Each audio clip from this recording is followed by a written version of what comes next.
There are hundreds of homeless people in the Twin Cities every day. The efforts to end homelessness has been underway for years now. We take a closer look into one of the largest family-focused shelters in Minnesota, speak to locals who've experienced homelessness, and introduce you to an organization that has been at the forefront to end this ongoing problem. I'm Rena Kamal. Our Issues Twin Cities starts now. Across the Twin Cities, the stereotypical bum on the street holding a sign may not be so stereotypical. Increasingly, the common faces of the homeless are families, many families with small children. Homelessness really happens with a combination of a couple of things. Homelessness typically happens to people with very low incomes. And when you combine that with a personal vulnerability or a crisis in the household, you get homelessness. But typically only about a third of the time. Most people who have a housing problem fall back or rely on family, friends, and neighbors to resolve their crisis. So we see about a third of the people who have a housing problem enter our system of homeless care. How big of an issue is homelessness here in the Twin Cities? It's an obvious issue that most people, I think if you're out and about, you notice people who obviously are struggling with homelessness. I think, for example, if you look at Minneapolis and the West Metro area, we've got 1.1 million people in Hennepin County. When you compare that to the number of people who experience homelessness, the numbers are pretty small. Okay. We had 2,200 people in our shelter system this year. So when you look as a percentage out of 1.1 million people, it seems small, but it's been a constant kind of chronic problem for a fair number of people in our community for a long time now. And why is that? Homelessness happens to people with very low incomes.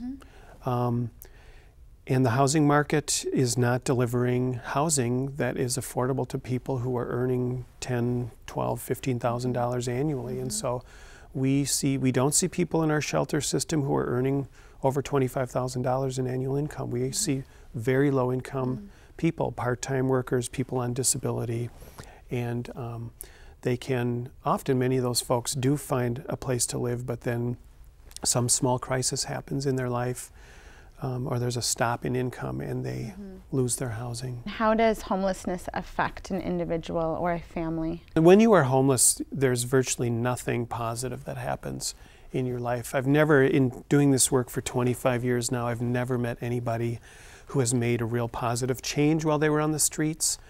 I mean, for all of us, having a safe place to live is really the key to success in life. I mean, you and I presume you're not homeless. So you and I are going to go home tonight and have a place for our possessions. We'll be able to rest, eat, see the people we love, celebrate our minor victories today, and get ready for the next day. And when you don't have a place to live, all you think about is survival. Where's a safe place for me to be? Where can I store the few possessions I have? Where am I going to eat? Where am I going to sleep? How do you guys track the number of homeless people in the Twin Cities?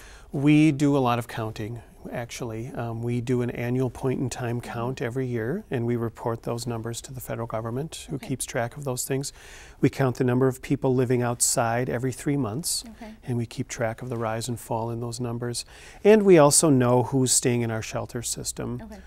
I think our community has developed one of the better safety nets in the United States for people experiencing homelessness, so we don't have huge numbers of people living outside or in our streets. And why? Because we've been able to provide at least minimal shelter. We have we will shelter all families experiencing homelessness in our community. So we don't have kids in the streets. They get shelter and 3 meals a day and some assistance to get out. We have developed enough shelter space for most of the time, most of the year round, for single adults who are homeless. The long, cold winter months can be fatal for the homeless. This past winter left 43 people dead. One of our goals is to make sure that we have warm space for everybody in our community, because it is a matter of life and death when you are out on the streets and it gets very cold. And I would add that we worry just as much when there's extreme heat, because we see a lot of dehydration in the summer as well. So we do emergency checks at places where we know people are camping out, and to encourage people to get in, we open up extra warming space. Luckily, as I said, our shelter system is pretty robust, and we do typically have space for most people. So shelters increase with more people then during the long winter months? Yep, and we do actually for the last several years we've opened extra winter shelter space. In 2006, the city of Minneapolis in Hennepin County devised a 10-year plan to end homelessness in our community. The plan was developed by business and civic leaders, advocates, community members, and individuals who've experienced homelessness. Our office is part of an initiative by Hennepin County and the city of Minneapolis. So we came up with a 10-year plan to end homelessness in 2007. And to have staff to help implement the plan, the office was created. Similar plans and offices have happened all around Minnesota. We actually have a state plan called Heading Home Minnesota. Our plan is called Heading Home Hennepin. There's a Heading Home Ramsey, there's a Heading Home Dakota, and there's different plans. And we work well together, all of the staff who are involved in these implementation plans. And I have to say that 8 years into the plan now, we've accomplished about 80% of the benchmarks in the plan. In spite of a recession, which has actually increased the numbers of people struggling with housing stability. Although we're coming out of that now, and that's exciting news. I think the combination of some of the implementation of the plan and the recession ending and the economy picking up is really helping bring the numbers back down. So what would you say is the main mission then of the organization? Right now, our main focus is around the creation of housing opportunities for very low-income people, especially for families. The market is having a hard time delivering really affordable units to very low-income and homeless families, and so we've been trying to work together locally with partners in government and in the nonprofit development sector to try and create more housing opportunities for folks. We are really trying to push hard on introducing something called coordinated assessment, which is we think is going to shrink the need for shelter and move people more quickly out of shelter and into housing. And we are also then trying to do some really good systems change work, looking at local systems and how they work for people and where they, especially where they don't work as well for people, and trying to make some reform happen locally with that area. As far as overall homelessness, we will still have people who are struggling with housing. I like to equate it to the fact that even if we had the healthiest community and we all took care of ourselves and ate well, we're still going to need emergency rooms for those times when we have emergencies. We will still have a need for emergency shelter at this point in time at the end of the 10-year plan, but my hope is that it will be a smaller shelter system, that people's stays in shelter will be much shorter than they currently are, and that we do have a housing option for everyone. What goes beyond the 10-year plan? What happens afterwards? We are having conversations with the community about what a post-10-year plan community should look like, and what are the pieces we should keep, and where can we be happy with the results we've had, and where we need a little more work. So we're in the middle of those conversations right now. Coming up on Our Issues Twin Cities, the largest family-focused shelter in Minnesota.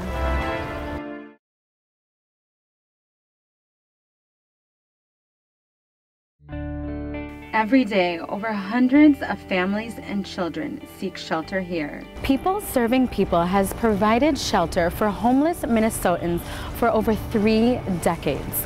It first got its start as a temporary shelter for men with chemical dependencies. Today, this 10-story facility offers 99 hotel-sized rooms for emergency shelter guests and 10 2-bedroom apartments for supportive housing tenants. The name People Serving People came out of the fact that the residents, the people who were staying at the shelter, would help serve meals and food and take care of the shelter, so it was people serving people. But soon after the organization was formed, it became obvious that there were more services for single adult men and very few services for children, homeless children and families, so the organization changed to meet that growing need. What's the main mission of the organization? People Serving People is the region's largest shelter, most comprehensive shelter for children and their families, but we're not a warehouse for homeless families. Our whole purpose for being is to help move people from homelessness, the desperate situation they're in, towards self-sufficiency as quickly as we possibly can. How are you guys achieving this mission? We're looking at achieving the mission of ending a family's homelessness on 2 big time horizons. One is their immediate needs. Obviously housing, we need to not have children sleeping on the street, food, safety, mental health, those issues, the immediate issues that brought them into homelessness or maybe keeping them homeless. But we believe that if we're truly going to be serious about breaking the cycle of poverty and homelessness, we have to focus on the youngest children in our community. Because if we can have them ready for kindergarten, there's a good chance that they'll be reading well by 3rd grade.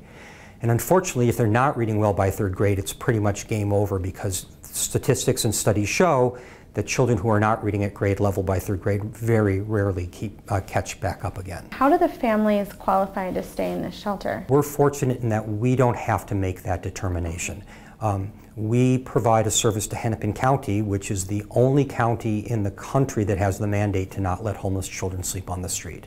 So we help them meet that mandate by providing shelter for the children and their families. How many families seek shelter a night or by week? It's probably about 124, 125 families. Okay. On average, that's what we've been. Okay. We've been completely full for about the past 4 years, so the numbers haven't really changed very much. What is the main demographic of homeless people that you see here in the Twin Cities area? It's very young children and young moms. We do see two households headed by 2 folks, but in general, it's young women in their 20s and children from infancy to age 5 or 6. The average age of a child at People Serving People is about 5.5, 6 years old right now. Now, you have to be 18 to come into our shelter as a parent, but just to give you an indication as to how young these families are, the average age of everybody in our shelter is 16 years old. Andrew, Marlene, and their 2 young children sought shelter at People Serving People after having nowhere to go. I've been homeless off and on since I was like a teenager, so a long time. What was that like? Very lonely, a lot, just never knew where I was gonna sleep that night, so I was always worried about something gonna happen. But definitely after I had a family, it was even scarier, having to support everybody. How long were you homeless for before meeting Andrew? A while. So off and on since I was like 18 and 17. And what was that like? It was scary because I had a baby, and then yeah, it's like you have to live with other people or your family members, and that doesn't always go well. And try to do things on your own. It's scary, especially when you want consistency for your kids too. How did you become homeless? Just not enough income to meet the qualifications of how much rent is nowadays. It's like you have to make 2 or 3 times the income to get in somewhere, or just didn't have enough for a 3-bedroom, for everybody. I may have no credit. Then what brought you to this shelter? I knew someone that stayed here, and they told me about it. Couldn't afford anything to be anywhere. Yeah, we ran out of money, basically. What was the approval process like to get into the shelter? They said they take all your income and for rent basically, and food and all that, and we were like, okay. Yeah, we just wanted to be done. We were tired. What has your experience been like? It's okay. It's just, I'm just worried for the kids, just want them to be okay and be safe and have a roof over their head, really. That's the main thing. It's got as long as you keep to yourself and do what you need to do, then it's a good place to be. Especially where we came from, not knowing if we had enough to stay the next night or what we had to do to get that money and to even eat. But we know where home is, we know where we're sleeping tonight, we know.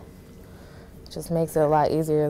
When I was in school and living in the hotel, then it made it super hard. A lot of times I couldn't even go because we had to switch hotel rooms or just something would come in the way. And here, I already graduated, but here, if we would have been here then, it would have been a lot easier. And I would have graduated a lot sooner, I know that. So then what's next for the both of you guys and your family? School school. Me to start work and him go to school, and now we can do it at the same time. And we have childcare lined up for when we're out of here, or getting help with that at least. And yeah, I just feel like things are going to be a lot easier. Up next on Our Issues Twin Cities, a look into the People Serving People shelter.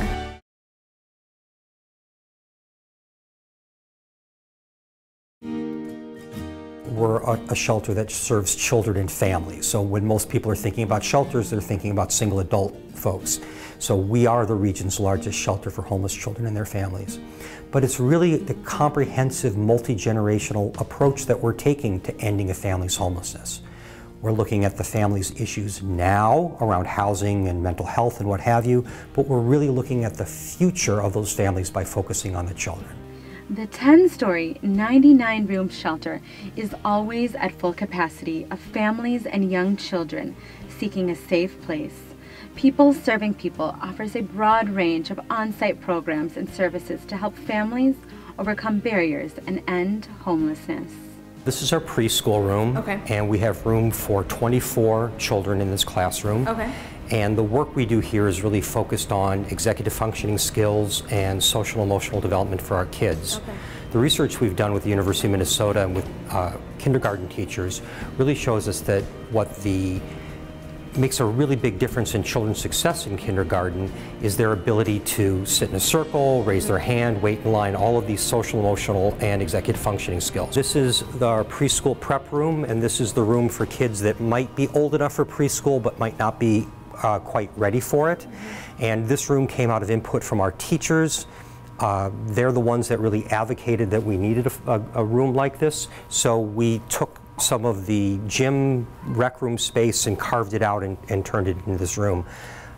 Unfortunately here, space is really at a premium. We have almost no space to spare.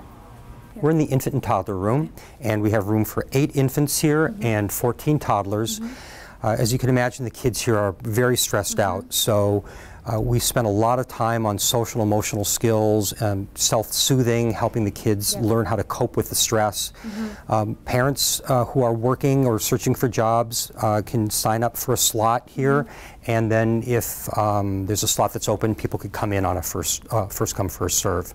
But you have to be in the shelter in order to get into this center. And is this one of the most demanded rooms? Oh, absolutely, yeah, because the majority of the people, the little people we have here are very young, and so there's a lot of infants and toddlers that we need to take care of. Talk a little bit more about the programs that are offered for the young kids. Well, it's all around preparing children for kindergarten, and it's all part of being a 4-star parent-aware rated facility. So what we're trying to use is the best research practices, or best research-based practices to help prepare the kids for kindergarten. So that really means giving them an idea of what it's going to be like to be in a structured learning environment, helping them learn some of the concepts that we all take for granted, like sitting in a circle, waiting in line, raising your hand. It's very important for children to enter kindergarten understanding how to do that. And what has kind of really been the success rate of children who have moved up from this room? Well, it's tremendous. We don't have to prove that our room works, particularly because we're using these practices that have been heavily researched. And so we have a high degree of confidence in the work we're doing paying off. We also know through all the testing that we do with the children, we do a test when they come in, and then we do it at 14 days and 28 days and what have you, that we're seeing an average increase of 20 to 25% in improvement in social emotional skills, cognitive skills, other tests that are very standardized for evaluating a child's progress. How does homelessness affect a young child? Homelessness has a very detrimental effect on children's ability to achieve in school and from a work perspective. If children don't have the stability to be able to learn how to anticipate things, they never really develop the ability to plan.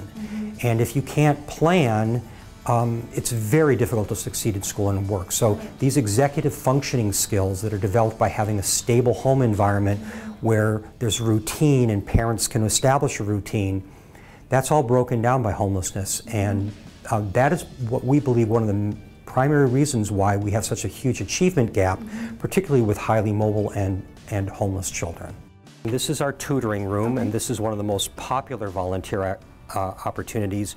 Every school day after school, this room is filled with kids. These computers are provided to us by the Minneapolis Public Schools, so they have the same software that the kids have at school. And every day after school, volunteers come in and work with the students on homework, reading, math, all the things that they need to do to stay current with their classes. This is our employment advocacy area, and these are specialized advocates that work with our guests on resume writing, interview skills. We have a business wardrobe, so we take it for granted that for a job interview we have a nice pair of khaki pants and a white shirt or a nice dress. Right. But for a family that may be homeless and everything they own is in a bag, that could be an obstacle. So we provide that type of clothing for people to do interviews. We do about 250,000 meals a year out of this cafeteria. Okay. So breakfast, lunch, and dinner. Breakfast, lunch, and dinner. Okay. The food is prepared by our expert chefs, who are professional chefs, and our culinary arts training students. Okay. And we have volunteers that show up from the local banks and corporations and retired people from the neighborhood come in and help us serve food. One of the things that's a strategic imperative for our organization is to have the guests have an opportunity to eat more fresh fruit and vegetables. And a lot of that's due to the generosity of some of our partnerships with like Cub Food, where we're able to get vegetables and fruit that are about to expire. So we're able to actually feed our guests a lot of fresh food. Our two lead chefs have been here for more than 25 years each, so we're very fortunate. And then we have some really, really great other chefs that have come up through our culinary arts training program. To help prevent homelessness or maybe seeking shelter, please visit the Office to End Homelessness for more information. Thank you for joining me this week on Our Issues Twin Cities. I'm Rena Kaman. See you next time.